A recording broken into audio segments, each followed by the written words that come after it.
যে পবিত্ৰ বৰদিনৰ খ্ৰীষ্টমাছৰ সামগ্ৰী যোৱাকালি দেখিছোঁ নলবাৰীত বজৰং দলৰ নামৰে কিছু যুৱকে যি ধৰণে ভাঙচুৰ কৰিছে, যি ধৰণে কথা বতৰাবিলাক কৈছে, স্কুলত গৈ বৰদিন পালন কৰিব লগা স্কুলত গৈ তাতে আক্ৰমণ কৰা দেখিবলৈ পোৱা গৈছে।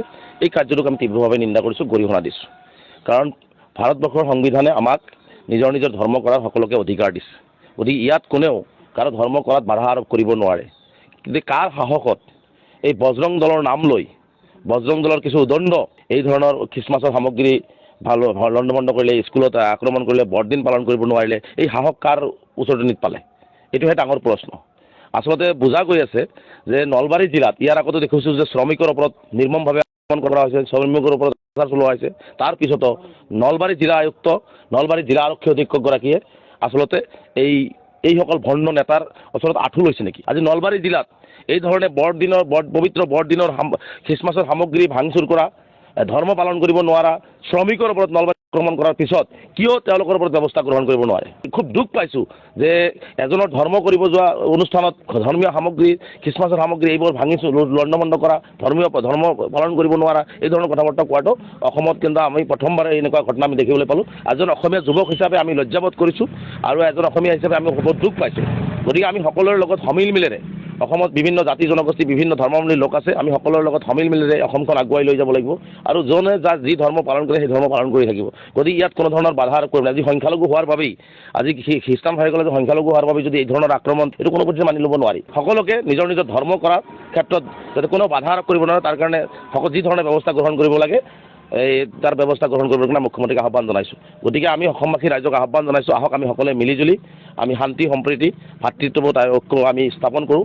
আমি ইয়াত শংকৰদেৱ আজান ফকীৰ গুৰুজনা, মাধৱদেৱ গুৰুজনা এইখন বৰ অসম। গতিকে এইখন অসমত আমি এনেকুৱা ধৰণৰ হিংসা বিদ্বেষ এজনে আনজনক ঘৃণা কৰা, ধৰ্মক ঘৃণা কৰা এই ধৰণৰ পৰিৱেশৰ পৰা ওলাই আহি আৰু যিসকলে এই ধৰণৰ কামবিলাক কৰিছে তাৰ বিৰুদ্ধে আমি প্ৰতিবাদ সাব্যস্ত কৰোঁ। যে পবিত্ৰ বৰদিনৰ খ্ৰীষ্টমাছৰ সামগ্ৰী যোৱাকালি দেখিছোঁ নলবাৰীত বজৰং দলৰ নামৰে কিছু যুৱকে যি ধৰণে ভাঙচুৰ কৰিছে, যি ধৰণে কথা বতৰাবিলাক কৈছে, স্কুলত গৈ বৰদিন পালন কৰিব লগা স্কুলত গৈ তাতে আক্ৰমণ কৰা দেখিবলৈ পোৱা গৈছে। এই কাৰ্যটোক আমি তীব্ৰভাৱে নিন্দা কৰিছোঁ, গৰিহণা দিছোঁ। কাৰণ ভাৰতবৰ্ষৰ সংবিধানে আমাক নিজৰ নিজৰ ধৰ্ম কৰাৰ সকলোকে অধিকাৰ দিছে। গতিকে ইয়াত কোনেও কাৰো ধৰ্ম কৰাত বাধা আৰোপ কৰিব নোৱাৰে। কিন্তু কাৰ সাহসত এই বজৰং দলৰ নাম লৈ বজৰং দলৰ কিছু উদণ্ড এই ধৰণৰ খ্ৰীষ্টমাছৰ সামগ্ৰী লণ্ডভণ্ড কৰিলে, স্কুলত আক্ৰমণ কৰিলে, বৰদিন পালন কৰিব নোৱাৰিলে, এই সাহস কাৰ উচতনিত পালে? এইটোহে ডাঙৰ প্ৰশ্ন। আচলতে বুজা গৈ আছে যে নলবাৰী জিলাত ইয়াৰ আগতে দেখিছোঁ যে শ্ৰমিকৰ ওপৰত নিৰ্মমভাৱে আক্ৰমণ কৰা হৈছে, শ্ৰমিকৰ ওপৰত অত্যাচাৰ চলোৱা হৈছে।